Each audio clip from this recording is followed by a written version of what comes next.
Dicen que el verdadero terror no es aquello que vemos en la oscuridad, sino lo que la oscuridad nos devuelve cuando decide mirarnos de vuelta. Y si alguna vez una criatura lo hizo, si alguna vez algo surgió desde la nada para recordarnos lo frágiles que somos, ese algo fue el chupacabras.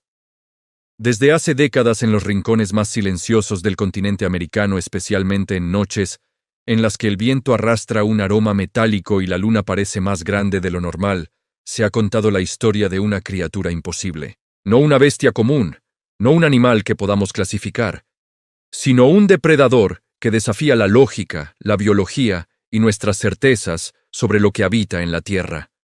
Una figura que, dependiendo de quién lo narre, adopta formas distintas, comportamientos distintos, pero siempre con un mismo patrón. Aparece, ataca, deja tras de sí cuerpos drenados de sangre y se desvanece sin huella, como si nunca hubiese existido. Sin embargo, algo en su leyenda se niega a morir. El nombre chupacabras surgió en la década de 1990, en Puerto Rico, cuando agricultores comenzaron a denunciar que algún animal desconocido estaba matando a sus cabras, ovejas y otros animales de granja. Lo extraño no era solo la muerte de los animales, sino la precisión quirúrgica de las heridas. 2 perforaciones en el cuello, sin señales de pelea ni sangre en el suelo. Era como si aquello que atacaba lo hiciera con un método calculado, inteligente y sobre todo, antinatural. En cuestión de meses, el rumor creció como un incendio desatado. Programas de televisión, periódicos y estaciones de radio dedicaron horas enteras a discutirlo, describiendo a la criatura como un ser de ojos rojos intensos, piel grisácea o verdosa, cuerpo erguido y dientes afilados, casi vampíricos. Para algunos era casi extraterrestre, para otros una mutación, para otros tantos una manifestación del miedo colectivo. Lo fascinante es que lo que comenzó como un caso local se expandió rápidamente por toda América Latina. Chile, México, República Dominicana, Brasil, Argentina. De un momento a otro, todos parecieron tener su propia versión del depredador. ¿Cómo podía un mismo ser cruzar territorios tan vastos? ¿Era acaso uno solo? ¿O muchos? ¿O era la mente humana conectando puntos dispersos para explicar lo inexplicable? La historia del chupacabras se convirtió en un espejo de aquello que tememos, pero también de aquello que deseamos creer. Porque en el fondo, todas las culturas han tenido sus monstruos. Criaturas que representan las tensiones sociales, los temores de cada época, o el simple hecho de que aún no conocemos todo lo que hay en nuestro propio mundo. El impacto cultural fue inmediato. El nombre chupacabras atravesó fronteras como un virus lingüístico, formando parte del imaginario popular junto a otros seres legendarios como el hombre polilla, el Bigfoot o el Yeti. Pero a diferencia de estos, el chupacabras apareció en una era moderna, en tiempos de cámaras, grabadoras, prensa constante y capacidad de registrar los eventos. En teoría, debió ser el monstruo más fácil de documentar. Y aún así, lo único que dejó detrás fueron relatos, fotografías borrosas y una sensación persistente de que algo estaba evadiendo deliberadamente nuestra mirada. Los expertos intentaron dar explicaciones.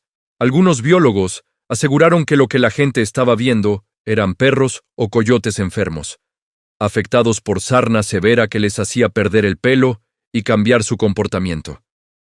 Otros investigadores señalaban que el patrón de drenaje de sangre era más mito que evidencia, que los cuerpos parecían sin sangre, porque la coagulación interna después de la muerte daba esa impresión. Sin embargo, estas explicaciones nunca convencieron del todo a quienes habían presenciado los cadáveres de sus animales. Muchos insistían en que aquello que vieron no encajaba con ningún animal terrestre conocido, que los ataques se daban sin huellas, sin ruidos, sin señales de lucha, como si la criatura tuviera un dominio absoluto de su entorno. Tarde o temprano, la leyenda empezó a desviarse hacia algo más profundo. Algunos creían que podría tratarse de una especie desconocida que logró sobrevivir a la modernidad escondiéndose en zonas rurales. Otros, que era una entidad conectada a fenómenos ovni, alimentada por teorías conspirativas de bases secretas y experimentos genéticos, y otros más proponían que el chupacabras no era una criatura física, sino un símbolo cultural, una representación del miedo a la pérdida de animales, de control, de certeza. Más allá de la apariencia monstruosa, el mito reflejaba una verdad emocional. Cuando algo afecta nuestra supervivencia, nuestra lógica se debilita y lo inexplicable encuentra espacio para nacer. A lo largo de los años, incluso con estudios, documentales y análisis científicos, la criatura siguió apareciendo en reportes, tal vez con menos frecuencia, pero siempre lo suficiente para mantener viva la llama del misterio. Y eso es lo que lo hace tan poderoso. No es solo el hecho de que podría existir una criatura desconocida acechando en la noche. Es que el chupacabras representa la posibilidad de que nuestro mundo aún guarda secretos, de que hay grietas por las que se filtra lo inexplicable, de que no hemos domesticado completamente a la naturaleza por más que lo intentemos. En cada cultura, su presencia se adaptó a los miedos locales. En algunos lugares atacaba a animales, en otros humanos.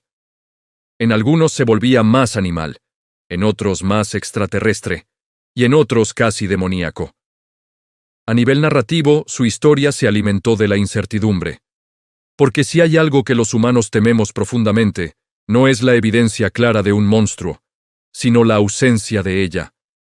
Ese espacio vacío, esa sombra que no deja rastro, esa criatura que ataca sin dejar una sola huella. Más aterrador que ver al monstruo es sospechar que está ahí, justo fuera del alcance de la luz. Y el chupacabras se convirtió en el maestro de ese juego. Hoy, décadas después de su primera aparición, su figura sigue generando debates. ¿Fue una histeria colectiva? ¿Una especie real aún no catalogada? ¿Una serie de fenómenos aislados que la mente humana decidió unir en un solo relato? ¿O realmente existe un depredador desconocido que nos observa desde la distancia, esperando el momento perfecto para recordarnos que nunca hemos estado completamente solos? Cada quien elige la teoría que más le convence. Algunos miran la ciencia y dicen que es imposible. Otros miran las historias de los testigos y dicen que es inevitable.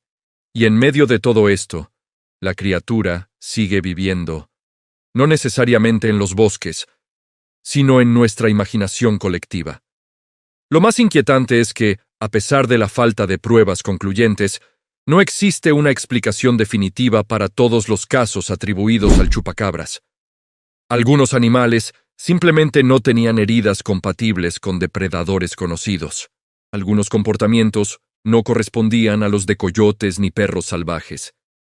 Y en los testimonios más convincentes, las víctimas aseguraban que lo que habían visto era algo que desafiaba cualquier categorización. Los ojos rojos, la piel sin pelo, el cuerpo delgado pero erguido. Siempre descrito con la misma mezcla de temor y fascinación. Quizá lo que hace que el mito siga vivo es que, en el fondo, nos recuerda algo esencial. Que no controlamos totalmente la realidad, que hay rincones en los que lo inesperado puede aparecer, que incluso en pleno siglo XXI, con cámaras en cada bolsillo y tecnología capaz de registrar hasta lo imperceptible, todavía existen enigmas que nos sobrepasan. Tal vez el chupacabras nunca se deje ver completamente, tal vez su mayor poder sea justamente ese: obligarnos a mirar hacia la oscuridad con la sospecha de que algo nos mira de vuelta. Y así, mientras la noche cae sobre los campos silenciosos y las sombras se alargan entre los árboles, la pregunta persiste, latente, cortante y silenciosa. ¿Qué pasaría si realmente existe una criatura que bebe sangre con precisión quirúrgica? ¿Qué pasaría si está ahí, escondida, moviéndose entre nosotros con pasos que no dejan huella? ¿Qué pasaría si el misterio que tanto intentamos resolver es, en realidad, algo que no quiere ser encontrado? Quizá la respuesta sea simple. Algunos depredadores sobreviven no porque sean los más fuertes, sino porque son los mejores en permanecer invisibles. Y si ese es el caso, entonces el chupacabras no es solo una leyenda, es una advertencia. Porque, al final, la pregunta no es si el chupacabras existe. La verdadera pregunta es esta. ¿Estamos seguros de que queremos saber la respuesta?